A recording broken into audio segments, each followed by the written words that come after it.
Good morning, ma'am. Ako po si examinee number 004, Noelyn Zapanta. Andito po ako upang kumuha ng oral practical exam. Andito po ang aking permit. Yes, good morning. Maaari ko na po bang i-prepare ang massage table at ang massage paraphernalia? Yes, you may.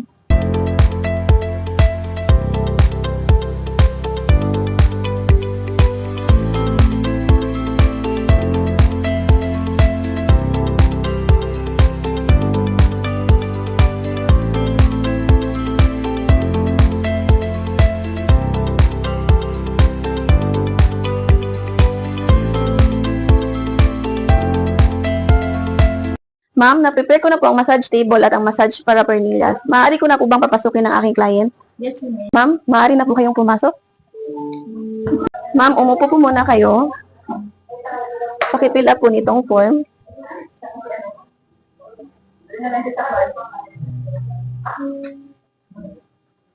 Welcome po sa aming spa. Ako po ang inyong assigned therapist for the day. Ako po si Noelyn. Pwede po bang malaman kung ano po ang ipinunta niyo dito sa aming spa? Sakit yung likod ko. Ma'am, ilang araw na po masakit ang likod ninyo? 3 araw. Aside po sa masakit ang inyong likod, may other underlying issues po ba kayo tulad ng hypertension, fractures, chronic illnesses, or skin conditions po? Wala. Pero ma'am, kukunin ko po muna ang inyong vital signs to assess po kung fit po ba talaga kayo for massage. Okay.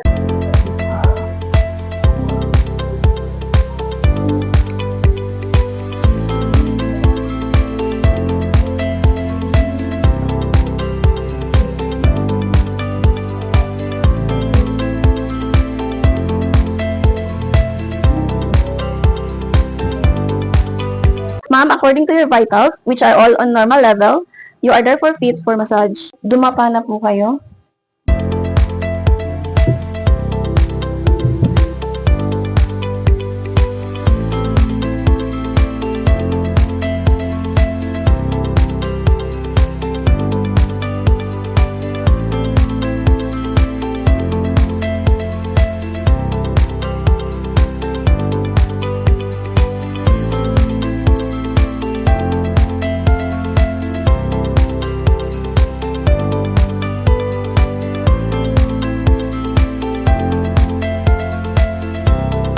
Ano ito?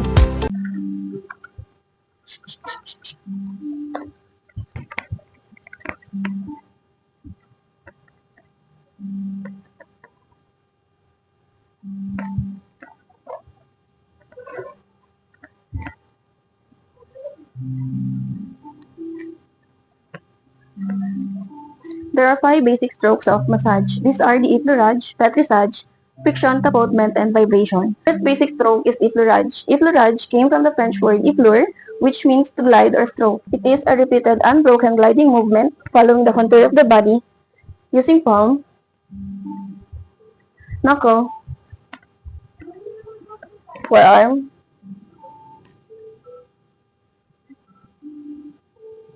or fingertips.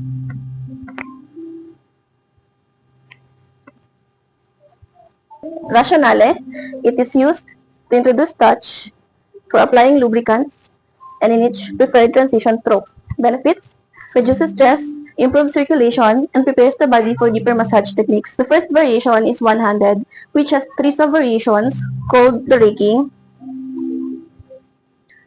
ironing, and circular. Raking, 2 or 5 fingertips together or apart with pressure.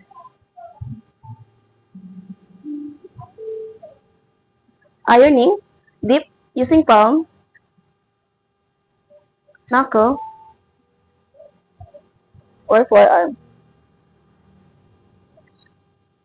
Circular, palm gliding on skin in circular motion.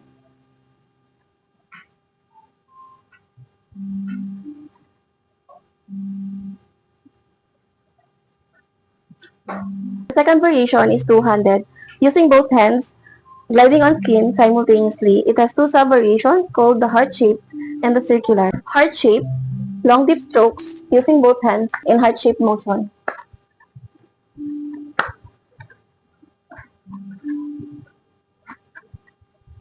Circular, one hand over or beside the other in circular motion.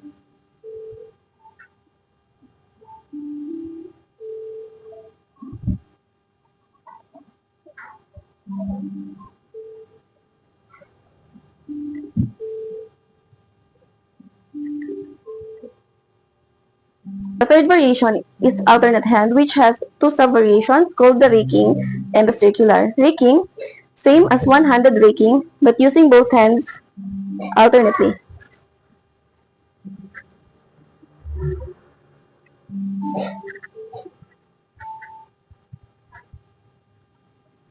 Fourth variation is nerve stroke.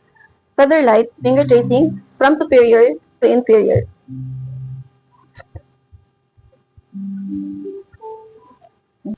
The second basic stroke is pétrissage. Pétrissage came from the French word pétrir, which means to knead or kneading. It is a cycle of rhythmic lifting, squeezing, and releasing of tissue.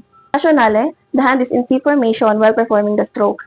It breaks down muscle knots, improves blood flow, and increases the range of motion. Benefits, it relieves muscle tightness, improves circulation, and enhances flexibility. The first variation is one-handed. Simple clump squeeze.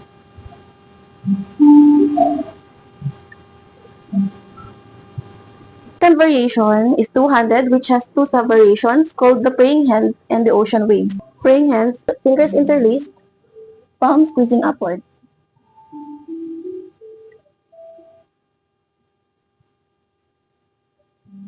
Waves, gliding hands in opposite direction with compression. The third variation is alternate hand, grasp and release alternately.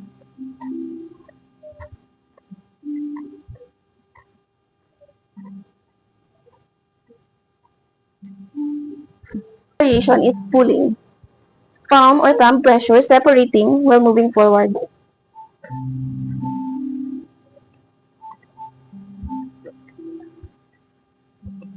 The fifth variation is skin rolling, lifting skin and superficial fascia, no downward force involved.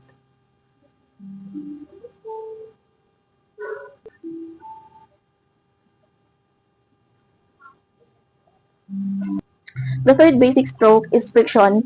Friction came from the Latin word frictio or fricare, which means to rub or rubbing, compressing the tissue in several directions.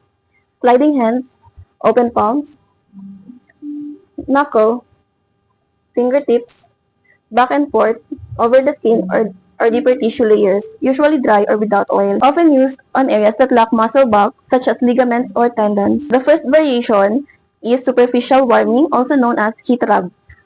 Palms moving briskly in opposite directions. It has a sub-variation called the sewing.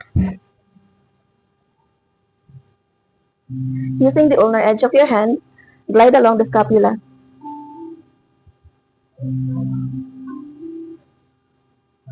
The second variation is rolling. Hold limbs with open hands, move back and forth from distal to proximal. Swinging.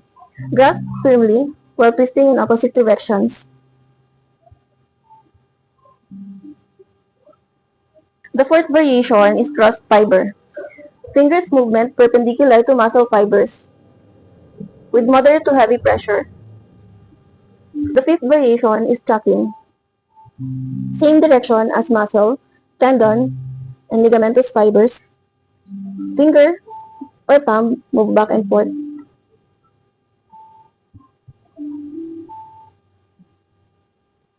The sixth variation is circular.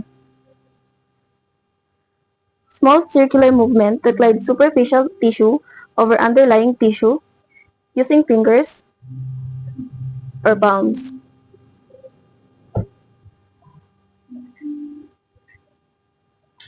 Tapotement. Tapotement came from the French word tapoter, which means to tap or drum on. Also known as percussion, a repetitive staccato striking movement of hands simultaneously or alternately using the ulnar surface of your hand, fingertips, open palms, cup palms, or loosely closed fist.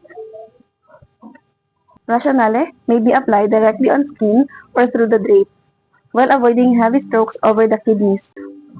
Benefits stimulate nerve endings initially and helps increase local blood flows. The first variation is tapping, using fingertips of one or both hands at various speeds. It has sub-variations called the punctuation, pulsing, or raindrops. Punctuation, hard hand tap. Pulsing, alternate deep light tap. Raindrops, very light fingertips tap on skin at different times. Second variation is pinchment. Skin is lifted by grasping quickly at the point of striking. The third variation is hacking, chopped using the ulnar edge of one or both hands with fingers relaxed. It has a sub-variation called quacking. Strike using the last three fingers of your hand with quacking sounds. When done along the muscle, the benefit is relaxation. When done across the muscle, the benefit is microcontraction. The fourth variation is cupping. Cupped hands loosens phlegm in chest cavity, may induce coughing. The fifth variation is pounding. Loose fist beating with moderate pressure. It has a sub-variation called wrapping, palm down when applied. The sixth variation is clapping or slapping. Palm striking on skin alternately. The last variation is diffuse. Dahil po ang diffuse ay ginagawa sa kutsa ng kliyente, for demo purposes, pwede ko po itong gawin sa aking sarili. Lay palmar surface on skin while striking the back of hand to diffuse force. Move across surface. The fifth basic stroke is vibration. Vibration came from the Latin word vibrio, which means to shake or shaking. It is a rapid shaking, quivering, trembling, or rocking movements applied with fingertips or full hand. Rationale. Performing vibration correctly requires coordination and practice. Benefits relaxes tense muscles and stimulates blood circulation. The first variation is fine. Fingers trembling the skin, fingers and wrist rigid gliding along. The second variation is jostling. Rhythmic and vigorous shaking back and forth. The third variation is coarse. Grasp at most proximal point and slide down distally. The fourth variation is rocking. Push and catch motion. Ma'am, magpahinga po muna kayo ng 15 minutes at babalikan ko po kayo. Ma'am, tumagilid po muna kayo at tutulungan ko po kayong bumangon.